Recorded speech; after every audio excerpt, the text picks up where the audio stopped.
My big bro is in the mafia, you know. He tried to intimidate my husband by hinting at the presence of his mafia brother. But my husband, with a calm demeanor, retorted back to such threats. Enraged by this, the punk splashed wine on my husband. Our much-anticipated date was ruined. I stayed silent because I didn't want to get involved, but I couldn't overlook my husband being insulted like this. Afterward, the punk found himself in a situation where even crying and apologizing wouldn't be forgiven, regretting his actions. My name is Sally. I got married to John this spring after dating for 3 years, and we're enjoying our blissful newlywed life to the fullest. John is my prideful husband. With his handsome looks, standing tall at 6 feet 2 inches, long limbs, he's what you'd call a hunk that makes heads turn. But what makes John my prideful husband isn't just his appearance. He understands me the most, takes on the role of a homemaker in my busy schedule, and manages the household chores. And above all, he's incredibly kind. Always putting me first, caring for me. John truly is a prideful husband, and I believe there's no one else like him. John says the same thing to me too. There's no one else as wonderful as you. If others heard it, it might sound like mere sweet talk, but the two of us believe we're a good couple who respect each other. It was a joy to sit around the dinner table every day with my proud, kind husband. I thought I might cause trouble by marrying him, but I had decided to walk with him for life. In place of my busy work schedule, John resigned from his job and devoted himself to being a homemaker. He supports me without a hint of complaint, cheering me on as I work hard. And when I finish work every day, he welcomes me with a warm smile. John is my pillar of support. And I always want to be his support too. On days when I come home late, he waits for me, cooking dinner. Cooking, which I was not good at in the beginning, has improved so much that I could probably open a restaurant now. Just hearing him say welcome home with a gentle smile when I'm tired from work makes all my fatigue vanish in an instant. And imagining him earnestly cooking for me fills me with joy and love. Thank you again today, John. You've become too good at cooking. It's incredibly delicious. I used to be bad at it at first, but lately, it's been fun. I realized that I'm more suited for this than tapping away at a computer for work. It's enjoyable to plan the menu every day, thinking about how to make Sally spend her days in good spirits. I'm happy. Thank you. But ain't it tough for you every day when I come home late? You could go to bed earlier, you know? It's okay. I want to have dinner with Sally, and I feel lonely if I don't see her face. Eating alone is lonely, you know? Yeah, you're right. I'll do my best to finish work early so I can come home sooner. Thank you so much, as always. While saying such things, it was happiness to stuff my cheeks with John's homemade cooking. But deep down, I worry that John might be pushing himself too hard, so I say it's okay for him to go to bed earlier. Even if I say that, he'll probably still wait for me to come home. With those thoughts in mind, I eat the macarons prepared for dessert and sip the warm tea brewed by John after dinner. Macarons, homemade. Yeah. Surprising, right? It was easier than I thought. Making sweets is fun. Feels like I discovered a new talent. Saying that with a smile while efficiently clearing the dishes, John is a genuine homemaker. Then I take a bath in the one John prepared and slip into the neatly made bed. Even though it must be tough every day, he handles the housework perfectly. And without showing a hint of fatigue, he takes care of me. Thanks to John, I can come home late from work and sleep soundly to recover. My tired body and mind are refreshed by the morning. Truly, thanks to John. I'm really grateful. Working hard, I wish to continue this happy life with John forever. When I wake up in the morning, I already smell the good aroma of coffee from the living room downstairs. On the table are sunny side-up eggs, sausages, salad, soup, and nicely toasted bread. It's ordinary, but home-style breakfast I requested. John notices me and greets me with a refreshing smile in the morning. Good morning. Did you sleep well? I slept like a log. I appreciate you making breakfast every morning, but isn't it tough? Did you sleep well, John? It's okay to take it easy sometimes, you know? It's fine. I do it because I enjoy it.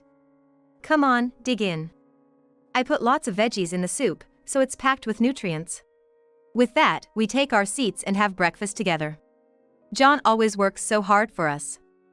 I wonder if there's something I can do in return. As I sip coffee, I ponder over it.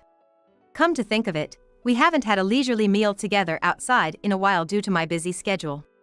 Hey, John. How about we go on a date this Saturday? Let's revisit that sushi place we haven't been to in ages. That sushi place is where we used to go often even before we got married. It's a cozy little French restaurant with reasonable prices and a relaxed atmosphere, perfect for spending time together. John has always been fond of food there. That sounds great. I'd love to go back. But are you sure about work? You're not pushing yourself too hard? I also want to go out together after so long. Work is fine, I can adjust. When I say that, John beams with a childlike smile. Seeing that smile makes me happy, and I can't wait for Saturday to come. And then, the promised Saturday arrives. I finish up my work early in the morning to ensure I can leave on time, and I manage to get home by 5 p.m. You're home early. I'm getting ready too, so just hang on a sec. I've been looking forward to it so much, I worked hard since this morning. Our reservation is at 7 p.m., so take your time getting ready. I relax in the living room while waiting for John to finish getting ready. It's been a while since I last styled my hair. Feeling a bit nervous. It really has been a long time since we went out together. I'm always busy, sorry about that. But today, you can eat all the French you want. Really? Yes. I'm already decided on what to order. I'm so excited. Despite such innocent remarks, John, who had styled his hair neatly for the first time in a while and dressed in stylish outing attire, looked so cool and sophisticated that even his wife, me, couldn't help but admire him, giving off an aura of a mature man. Sorry for making you wait. Shall we go? Since we still had some time before our reservation, we took a leisurely walk to a scenic spot near the sushi restaurant. It really has been a long time since we've been out together like this. Yeah, I'm really sorry about that. You apologize too much, Sally. I know you're working hard at your job, so I want to support you. Thank you, John. But I still want us to go out on a date like this once in a while. Yeah. As we talked like that, we laughed together. While spending time together at home is always enjoyable, going out on a date after a long time felt refreshing and exciting. As the reservation time at French restaurant approached, we headed there. We had a reservation under the name of Smith.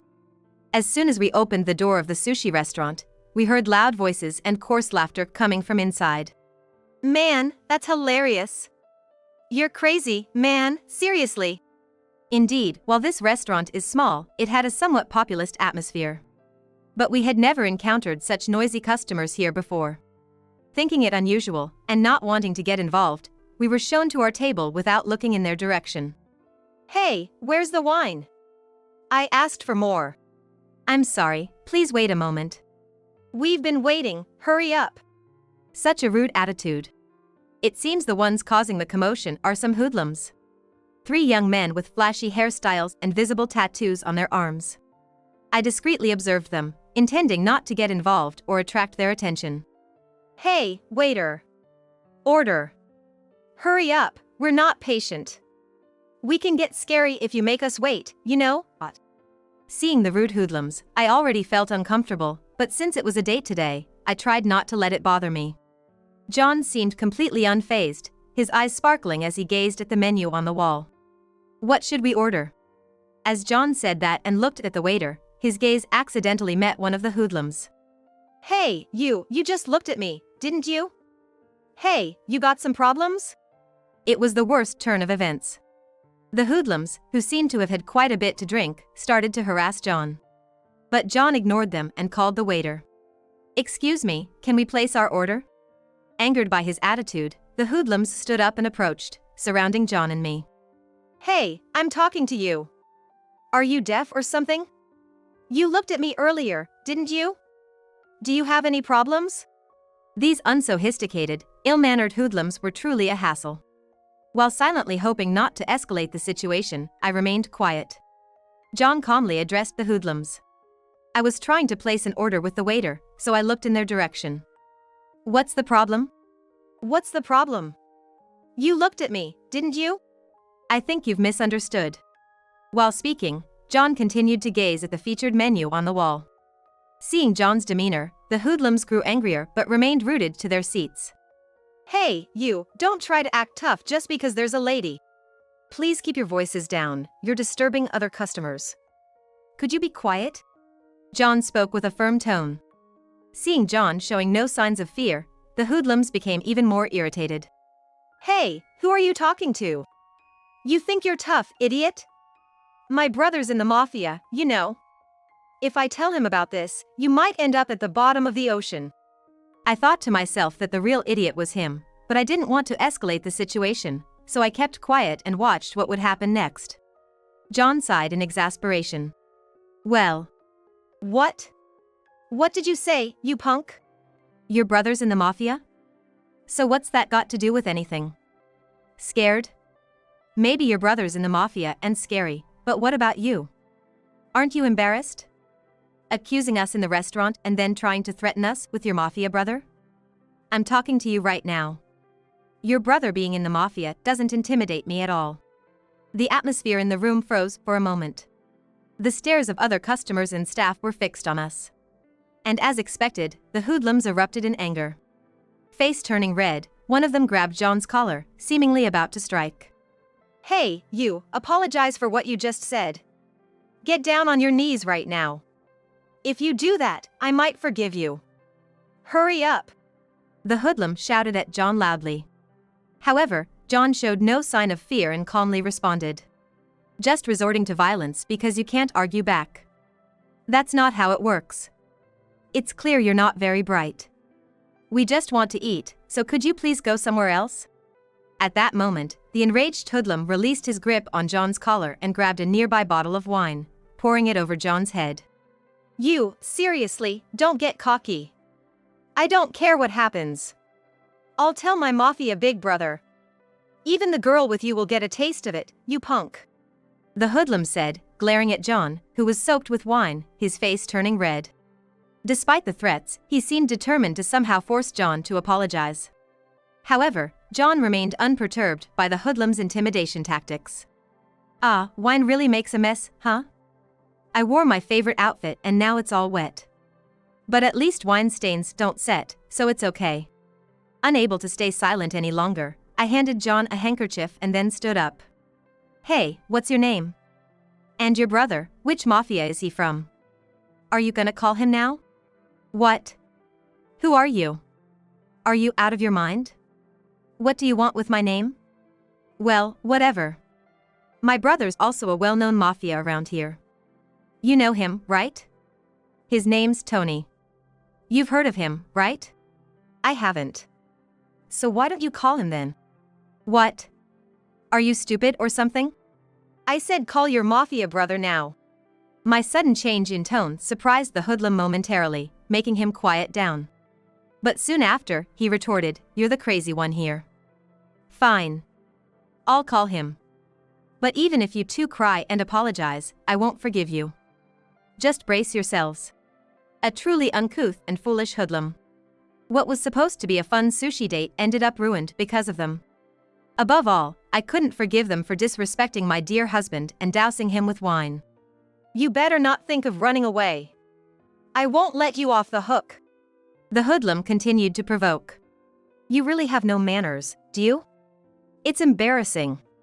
If you hadn't poured wine on my husband and just left, none of this would have happened. Huh? Shut up already. Pretending to be tough now won't last long. Soon enough, you'll be crying and begging for mercy. I couldn't help but think how foolish he was, but I was too exasperated to say anything. As we waited for the hoodlum's brother, I made a call as well.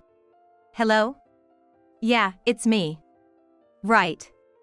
I think you already know what's going on. Hey, who do you think you are, making calls without permission?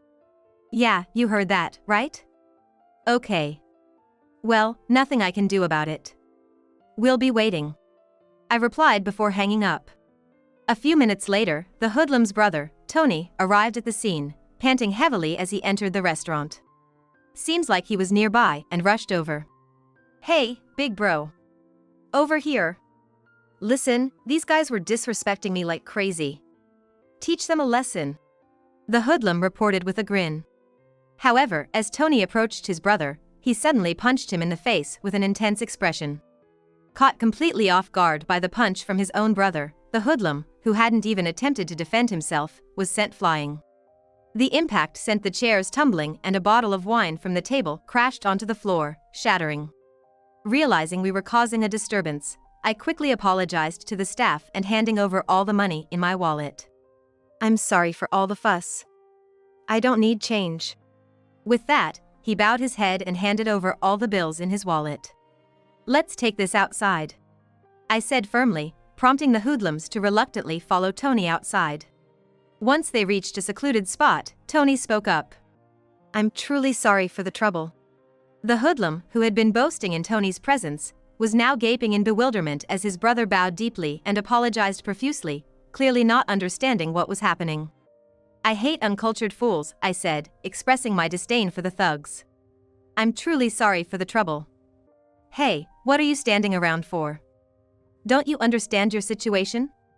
Bow down quickly," I exclaimed, urging the thugs to show remorse. "Hey, what's gotten into you, big bro?" "We don't need to bow down to these guys," one of the thugs muttered, clearly perplexed by the unexpected turn of events.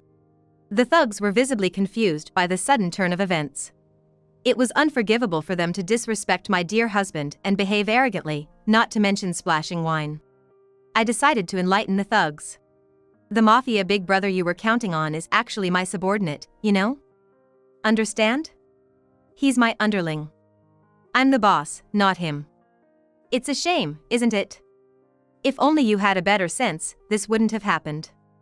It's not acceptable to splash wine on my husband," I explained. Indeed, the mafia brother they had relied on, Tony, was actually a subordinate loyal to me, not my husband. "Hey, you! You dared to splash wine on the deputy boss. Are you stupid? I told you not to cause any trouble like that," one of the thugs stammered in disbelief. I didn't know," another thug stuttered. The thug who had been barking confidently moments ago was now trembling like a puppy. "Not knowing won't excuse you. Apologize quickly," the mafia brother demanded. "I'm sorry," the thug mumbled. "Speak up." "Well, never mind. I'll hear the whole story later. For now, let's take them to the office," the mafia brother suggested. "Huh?" The thugs froze upon hearing those words. Then, from the blacked-out boxcar parked nearby, Tony's subordinates, who had been called upon, began to descend.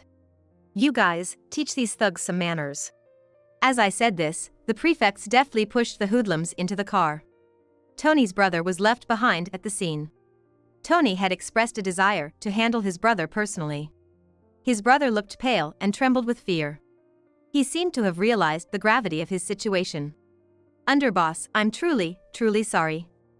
I'll definitely make things right." "Well, that's all well and good. But first, could you make sure that thug properly apologizes to my husband?" "You still haven't apologized? Hurry up and apologize."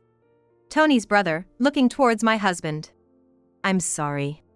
Upon hearing those words, my husband smiled. The Tony's brother seemed relieved, thinking he had been forgiven upon seeing my husband's expression. However, when my husband smiled and said, "Is that your idea of an apology?" "You better not underestimate the adult world," Tony's brother's expression instantly paled. He quickly fell to his knees, tears streaming down his face. "I'm so sorry. I'll never do something like that again. Please forgive me. I'll pay you back." "I'm sorry." Yeah. An apology means nothing if it's not sincere." "Well, I'm done here. I'll leave the rest to my wife and Tony," my husband said, stepping back. Then, Tony proceeded to scold his brother. "Hey, idiot. Haven't I always told you? Your actions will inevitably lead to trouble someday. I've always had your back, but this time, I can't do anything about it. I can't forgive you either. The world of honor and loyalty isn't as forgiving as you think. Don't use my name so lightly. Take responsibility for your own actions." Indeed, Tony was right. "Big bro, what should I do?" Upon hearing his brother's words, the Tony's brother suddenly became scared. Regardless, Tony had already decided on his brother's punishment. "Are you sure about this?" "I'm fine. I've been prepared ever since I entered this world. I'm not the kind of man to run away from something like this. I'm truly sorry." It's the result of me being too lenient. Tony said, apologized once again. I'm okay with it. I haven't been harmed in any way.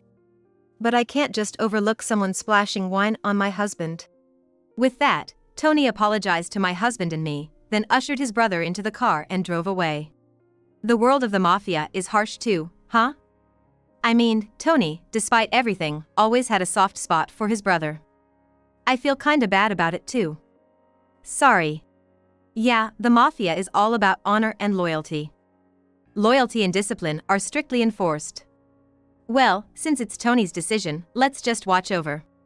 Yeah, something like this reminds me of the old days. My parents were originally heads of the mafia. Generations of pure-blooded mafia. I am the daughter of such a mafia family. When I was young, rumors spread quickly at school, and no one would come near me. Even when I finally became a college student and thought I could live a decent life, if anyone who knew me appeared, rumors would spread in no time. I considered working for a regular company after graduating from college, but I was hesitant because it would be difficult if my background was investigated. At that time, I was agonizing over my future and what I should do. Although I felt the desire of my parents and grandparents to inherit the family business to the point of being unbearable, I also wanted to experience a normal life. I agonized over it, and in the end, I chose the path of living as a member of the mafia. It's not that I hated the mafia, and the world that valued loyalty and human emotions suited my personality. But still, I felt lonely. People around me were always cautious around me, and I didn't have any friends I could trust. I had many mafia comrades around me, but no one understood me. I felt lonely anyway. My husband, John, was the one who saved me. I met John when I was just starting out in the mafia.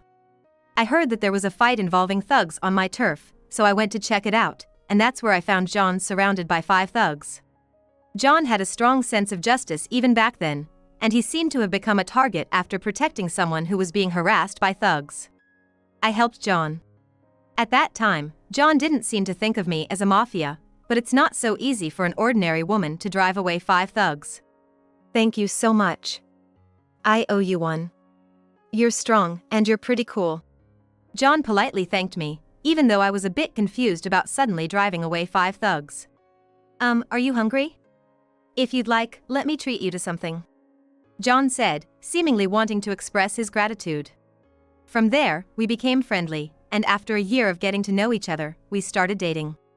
I hadn't explicitly said that I was a mafia, but as our time together grew longer and our trust deepened, I felt more and more anxious about not telling him sooner. But I was scared. Many people had changed their attitudes or distanced themselves from me as soon as they found out I was mafia. I was sure that if I told him I was mafia, this relationship would end too. While thinking about such things, I was dating John, but one day, during a time when we were together, I was easily exposed as mafia when one of my associates greeted us. Underboss? John, I'm sorry for not saying anything. The truth is, I'm mafia. My family is mafia too. My parents are the leaders of the organization. I'm really sorry for not saying anything. I was afraid you'd leave, so I couldn't tell you. I thought so. I had a feeling you might be since we first met. Sometimes, you seem to be struggling, but you couldn't tell me, right? I'm sorry for making you feel that way. My parents died when I was young, so I'm sensitive to people's feelings of loneliness and sadness. I somehow sensed that you might also be feeling lonely and sad, so I couldn't just ignore it. John. I felt happy to have finally met someone who understood me for the first time. But being mafia is different from being an ordinary person. I was a little scared when I thought that I might eventually cause trouble for John too. John is really amazing, isn't he? He's such a kind person. But I think being with me might cause trouble for him too. So, I choked up. So you want to break up because of this? I don't want that. I know a lot of good things about you. Being mafia doesn't matter. You're you. You've probably had a tough time as the daughter of a mafia, right? You don't have to bear it alone anymore. I'm here for you. John said, gently smiling and embracing me. I don't have parents, and I don't even have close relatives. You're the only one I have, Tony. I want to be with you.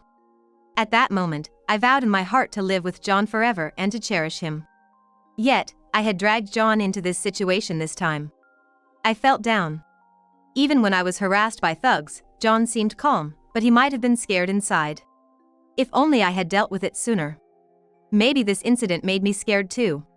Maybe I thought it was because he was a mafia husband that I didn't want it.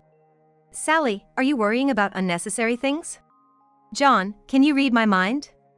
No, because I got you involved this time. I was, scared maybe. Not at all. I trust you, so there's nothing to be afraid of when you're by my side. I'm a man too. I've decided to protect you if anything happens to you. John is still the best husband I can admire. He trusts me from the bottom of his heart and understands me the most. And, like how John disposed of his brother out of loyalty and righteousness, I have to protect my precious comrades no matter what. I won't let anyone be alone. That's what I thought. I'm hungry. We couldn't eat French. Yeah, let's go to the next place. And so, we started walking.